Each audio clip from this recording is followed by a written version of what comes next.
السلام علیکم ورحمۃ اللہ وبرکاتہ۔ بسم اللہ الرحمن الرحیم۔ حضرت ثابت بن قیس انصاری رضی اللہ تعالیٰ عنہ خزرج کے حق دل عزیز سردار تھے اور یثرب کی گنی چنی شخصیتوں میں سے ایک تھے۔ اس کے ساتھ ساتھ یہ زندہ دل، حاضر جواب، فصیح البیان اور بلند آواز والے تھے۔ جب بولتے تو سامعین پر سناٹا چھا جاتا اور دیگر مقررین ان کی موجودگی میں مرعوب ہو جاتے۔ یہ ان خوش قسمت اشخاص میں سے تھے جنہیں یثرب میں پہلے اسلام قبول کرنے کا شرف حاصل ہوا۔ جب انہوں نے مبلغ اسلام حضرت مصعب بن عمیر رضی اللہ تعالی عنہ کی مترنم اور دلدوز آواز سے قرآن مجید کی تلاوت سنی تو دل پر اثر کر گئی۔ جب قرآنی آیات کی تشریحات سنی تو اللہ سبحانہ و تعالی نے ایمان کے لیے ان کے سینے میں انشراح پیدا فرما دیا۔ نبی اکرم صلی اللہ علیہ وآلہ وسلم کے جھنڈے تلے آ کر ان کی قدر و منزلت اور شان و شوکت کو چار چاند لگ گئے۔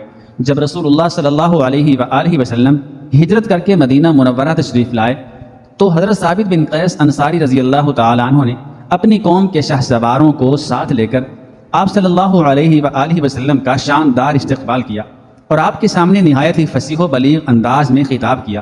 خطبے کا آغاز حمد و ثنا اور درود و سلام سے کیا اور اختتام ان کلمات پر کیا: یا رسول اللہ صلی اللہ علیہ وآلہ وسلم، ہم آپ سے معاہدہ کرتے ہیں کہ ہم دل و جان سے آپ کا ساتھ دیں گے۔ ہم آپ کی اسی طرح حفاظت کریں گے جیسے ہم اپنے جان و مال، اپنی اولاد اور اپنی عورتوں کی حفاظت کرتے ہیں۔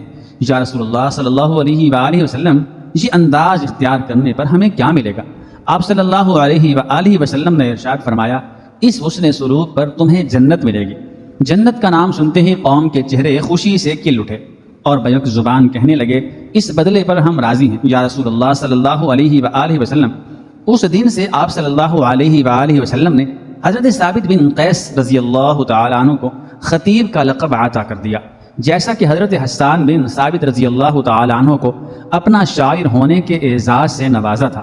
جب عرب وفود آپ صلی اللہ علیہ وآلہ وسلم کے سامنے اپنی قوم کے خطباء شعراء کی فصاحت کا تذکرہ کرتے تو خطیبوں کے مقابلے میں حضرت ثابت بن قیس رضی اللہ تعالیٰ عنہ اور شعراء کے مقابلے میں حضرت حسان بن ثابت رضی اللہ تعالیٰ عنہ کو پیش کرتے۔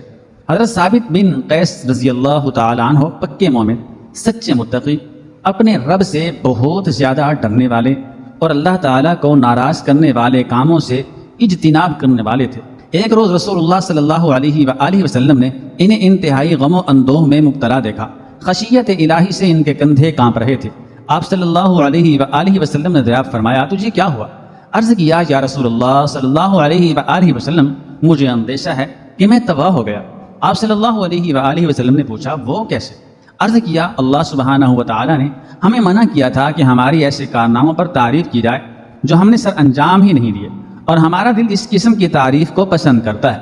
اللہ تعالیٰ نے ہمیں تکبر سے منع کیا اور میں خود پسندی کا خوگر ہوں۔ رسول اقدس صلی اللہ علیہ وآلہ وسلم تسلی دینے کے لیے حضرت ثابت بن قیس رضی اللہ تعالی عنہ کے کندھوں پر مسلسل تھپکی دینے لگے، یہاں تک کہ آپ صلی اللہ علیہ وآلہ وسلم نے ارشاد فرمایا: اے ثابت، کیا تجھے پسند نہیں کہ زندگی میں تیری تعریف ہو، شہادت کی موت نصیب ہو اور تم جنت میں داخل ہو جاؤ؟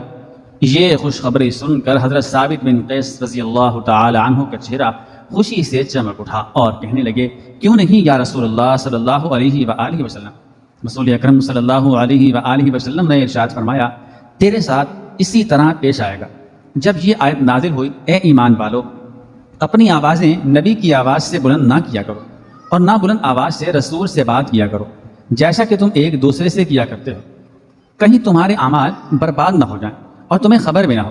تو حضرت قیس بن ثابت رضی اللہ تعالیٰ عنہ رسول اللہ صلی اللہ علیہ وآلہ وسلم کی محفل سے کنارہ کشی کرنے لگے، حالانکہ آپ صلی اللہ علیہ وآلہ وسلم کے ساتھ انہیں انتہا درجے کی محبت تھی۔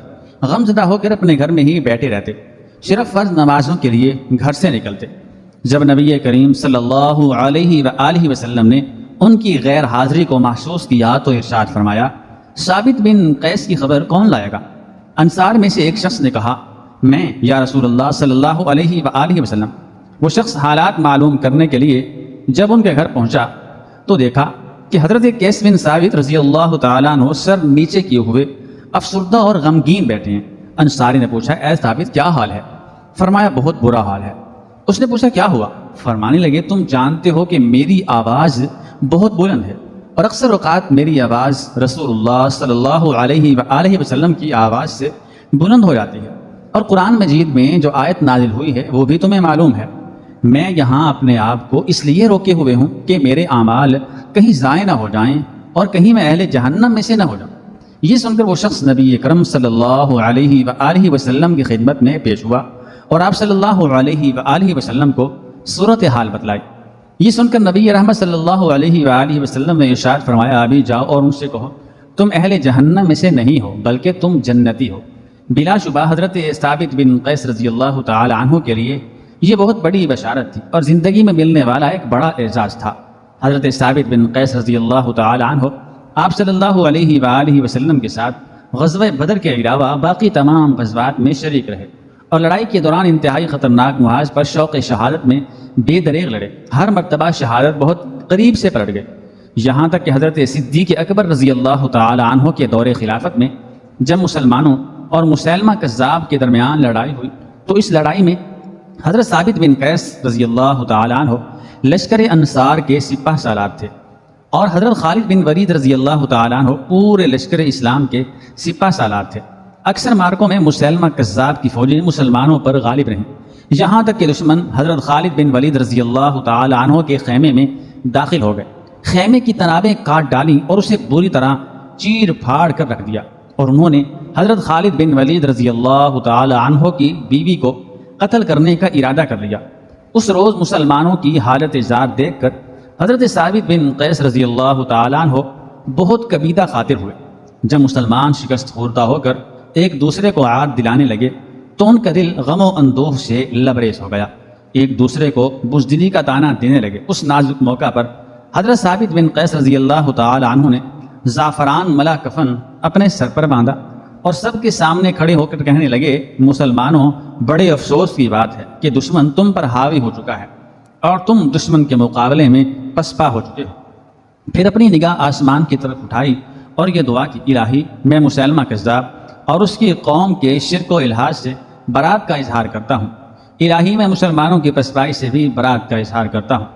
پھر حضرت برا بن مالک، حضرت زید بن خطاب اور حضرت سالم مولا بن حذیفہ رضی اللہ تعالی عنہ اور دیگر مسلمانوں کے کندھے سے کندھا ملا کر شیر کی مانند ایک زوردار حملہ کیا، جس سے عام مسلمانوں کے حوصلے بلند ہو گئے اور مشرکوں کے قدم ڈگمگانے لگے۔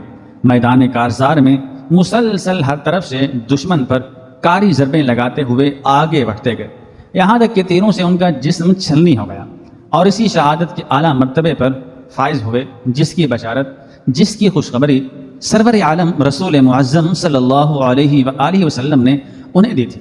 ان کی آنکھوں کو ٹھنڈک اور دل کو سکون حاصل ہوا، اس لیے کہ ان کی جرت و شجاعت کی بنا پر لڑائی کا پانسا پلٹا اور میدان مسلمانوں کے ہاتھ میں آ گیا اور انہیں فتح نصیب ہوئی۔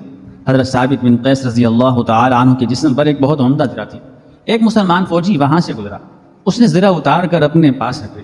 دوسری رات ایک مسلمان سپاہی نے حضرت ثابت بن قیس رضی اللہ تعالی عنہ کو خواب میں دیکھا۔ انہوں نے کہا، میں ثابت بن قیس ہوں، کیا تم مجھے پہچانتے ہو؟ انہوں نے کہا ہاں۔ فرمایا، میں تمہیں ایک وصیت کرتا ہوں، تم اسے خواب سمجھ کر بھول مت جانا۔ کل جب مجھے شہید کر دیا گیا تو میرے پاس سے ایک مسلمان گزرا جس کا حلیہ یہ ہے، وہ میری زرہ اتار کر اپنے خیمے میں لے گیا۔ وہ خیمہ چھاؤنی کے فلاں کونے میں واقع ہے، وہاں اس نے میری زرہ کو دیگچے کے نیچے رکھ دیا اور دیگچے کے اوپر کجاوا رکھ دیا۔ تم حضرت خالد بن ولید رضی اللہ تعالیٰ عنہ کے پاس جاؤ اور انہیں کہو کہ کسی شخص کو بھیجیں اور وہ میری زرہ اٹھا لائے، وہ ابھی تک اسی جگہ پڑی ہوئی ہے۔ میں تمہیں ایک دوسری وصیت بھی کرتا ہوں، تم اسے خواب سمجھ کر ضائع مت کر لینا، اور خالد بن ولید رضی اللہ تعالیٰ عنہ سے کہنا کہ جب تم مدینہ منورہ خلیفۃ الرسول صدیق اکبر رضی اللہ تعالیٰ عنہ کے پاس جاؤ تو انہیں یہ کہنا کہ ثابت بن قیس رضی اللہ تعالیٰ عنہ کے اوپر اتنا قرض ہے اور اس کے فلاں فلاں دو غلام ہیں، میرا قرض ادا کر دیں اور میرے غلاموں کو آزاد کر دیں۔ اس کے بعد اس شخص کی آنکھ کھل گئی تو اٹھ کر وہ سیدھا حضرت خالد بن ولید رضی اللہ تعالی عنہ کے پاس پہنچا اور خواب میں جو کچھ دیکھا سب کہہ سنایا۔ حضرت خالد بن ولید رضی اللہ تعالی عنہ نے زیرہ لانے کو ایک شخص کو بھیجا، زیرہ اسی جگہ اسی حالت میں موجود تھی، وہ اٹھا کر لے آیا۔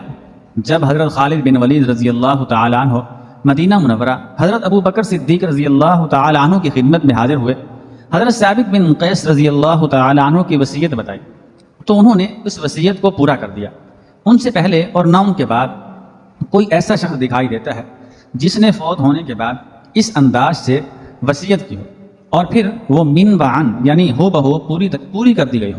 اللہ سبحانہ و تعالی ہمیں صحابہ کرام رضوان اللہ تعالی علیہم اجمعین کے نقش قدم پر چلنے کی توفیق عطا فرمائے، آمین ثم آمین۔ دوسرا واقعہ سماعت فرمائے۔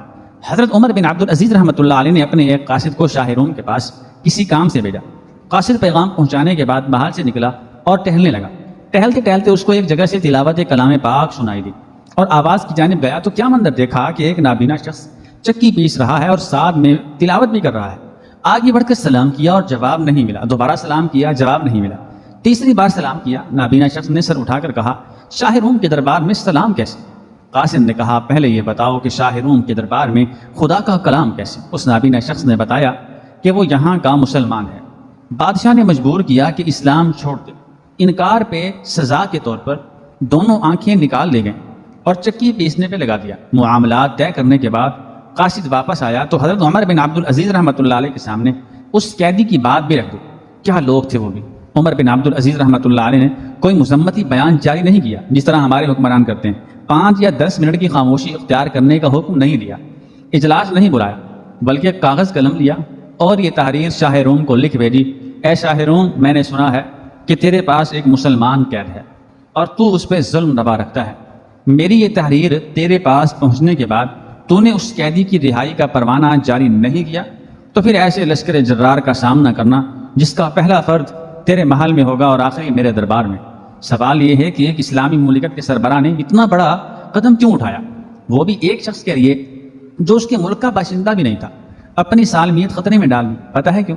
کیونکہ انہیں معلوم تھا کہ اگر ایک مسلمان کی حرمت خانہ کعبہ سے بڑھ کر ہے تو جغرافیائی حدود سے بھی بڑھ کر ہے، کیونکہ انہیں معلوم تھا کہ رسول اللہ صلی اللہ علیہ وآلہ وسلم نے ایک صحابی حضرت عثمان بن عفان رضی اللہ تعالی عنہ کے لیے 1500 صحابہ کرام رضوان اللہ تعالی علیہ مجمعین سے موت پہ بیعت لی تھی۔ انہیں معلوم تھا کہ ہادی عالم صلی اللہ علیہ وآلہ وسلم یہ فرما گئے ہیں کہ تمام مسلمان ایک جسم کی مانند ہیں، ایک حصے کو تکلیف ہوتی ہے تو تمام جسم تڑپتا ہے۔ انہیں معلوم تھا کہ نحن الامہ، ہم ایک امت ہیں، اور جب سے یہ نظریہ ہم سے اٹھا ہے ذلیل و رسوا ہو رہے ہیں۔ آج باوجود اس کے کہ دنیا میں 1.5 ارب مسلمان موجود ہیں، لیکن شامی بچی آخری ہچکیاں لیتی ہوئی کہتی ہے، میں رب کو جا کر سب کچھ بتاؤں گی۔ عراق جنگ میں ایک لڑکی جان بچانے کے لیے بھاگتے ہوئے صحافی سے فریاد کرتی ہے کہ انکل میری تصویر نہیں لینا، میں بے حجاب ہوں۔ ایک فلسطینی بچہ بھوک کی شدت سے نڈھال فریاد کر رہا ہے کہ اے اللہ مجھے جنت بھیج دے، مجھے بہت بھوک لگی ہے۔ صرف چند لاکھ آبادی کا حامل ایک ملعون ملک آپ صلی اللہ علیہ وآلہ وسلم کی شان میں گستاخی کرتا ہے اور 2 ارب مسلمان تماشائی بنے ہوئے ہیں۔ یہ سب کیوں ہو رہا ہے؟ کیونکہ انہیں معلوم ہے کہ ہم میں سے کوئی پاکستانی ہے، کوئی ہندوستانی، کوئی سعودی، اماراتی، تو کوئی ملائی یا بنگالی مسلمان ہے۔ سب ایک ہوتے تو ایک دوسرے کے درد کا احساس بھی ہوتا، ایک دوسرے کے لیے تڑپ بھی ہوتی۔ اللہ رب العالمین سے دعا ہے اللہ تعالی ہم تمام مسلمانوں کو متحد ہونے کی توفیق عطا فرمائے اور کفر کے خلاف کھڑے ہونے کی ہمت و طاقت عطا فرمائے۔